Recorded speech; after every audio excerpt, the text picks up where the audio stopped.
Hi ಎಲ್ಲರಿಗೂ. ನೆನೆಸಿದ ಅಕ್ಕಿಯಿಂದ ದಿಢೀರಂತ ಚಕ್ಲಿನ ಮಾಡೋಣ ಇವತ್ತು. ವಿಡಿಯೋನ ಕೊನೆ ತನಕ ನೋಡಿ.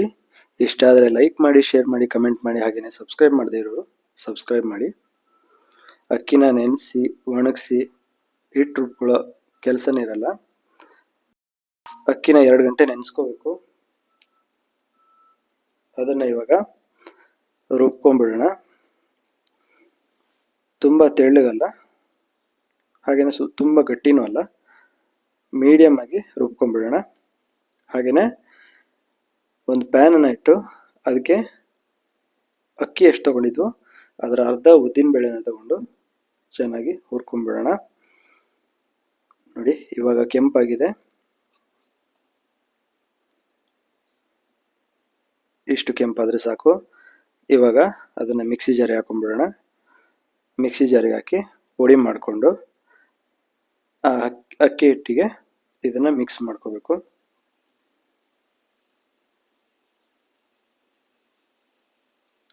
ಉದ್ದಿನ ಹಿಟ್ಟು ಚೆನ್ನಾಗಿ ಪುಡಿ ಆಗಬೇಕು. ಇದಕ್ಕೆ ಇವಾಗ ರುಚಿಗೆ ತಕ್ಕಷ್ಟು ಉಪ್ಪು, ಹಾಗೆಯೇ 1 ಸ್ಪೂನ್ ಜೀರಿಗೆ,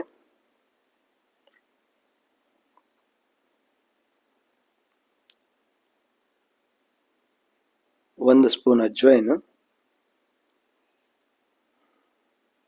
ಹಾಗೆಯೇ 1 ಸ್ಪೂನ್ ಎಳ್ಳು ಹಾಕಿ ಚೆನ್ನಾಗಿ ನಾದ್ಕೋಬೇಕು. ಚಕ್ಲಿ ಹಿಟ್ಟಿನ ಹದ ಆಗತ್ತದು. ಆಮೇಲೆ ಕಲಿಸ್ತಾ ಮಿಡ್ಲಲ್ಲಿ 1 ಸ್ಪೂನ್ ತುಪ್ಪನ ಹಾಕಿ, ಇಲ್ಲಾಂದರೆ ಬೆಣ್ಣೆನೂ ಹಾಕ್ಕೊಳ್ಬೋದು. ಚೆನ್ನಾಗಿ ನಾದಿ ಚಕ್ಲಿ ಮುಟ್ಟಲ್ಲಿ ಈ ಥರ ಚಕ್ಲಿ ಶೇಪಲ್ಲಿ ಮಾಡಿ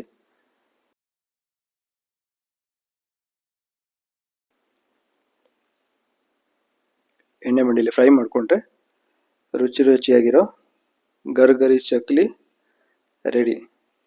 ಒಂದ್ಸರಿ ಟ್ರೈ ಮಾಡಿ, ಹೇಗಿತ್ತು ಅಂತ ಕಮೆಂಟ್ ಮಾಡಿ. ಹಾಗೆಯೇ ಸಬ್ಸ್ಕ್ರೈಬ್ ಮಾಡೋದು ಮಾತ್ರ ಮರಿಬೇಡಿ. Thank you.